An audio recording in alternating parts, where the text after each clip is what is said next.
الإنسان لو يقدر له أن يقرأ في صلاة الليل: يا أيها الإنسان إنك كادح إلى ربك كدحا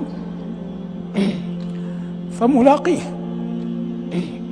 والله لا يحجم بك عن المعصية شيء أعظم من يقينك بأنك تلقى الله.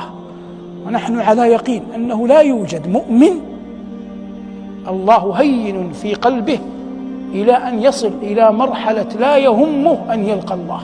هذه منزلة عياذا بالله لا تقال لأهل الإيمان، لكن مما يحفظك الله به، حفظنا الله وإياكم من كل سوء، الشيطان عدو أي عدو، يأتي للعالم، يأتي للعابد، يأتي لحافظ القرآن، يأتي للحاكم، يأتي للشاب، يأتي للكهل، يأتي للشيخ الكبير، يأتي للغريب، يأتي للمقيم، يأتي لكل أحد.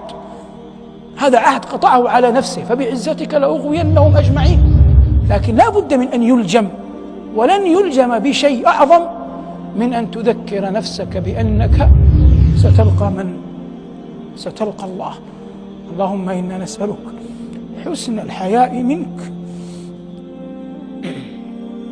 وخشيتك في الغيب والشهادة والرغبة الحقة في لقائك.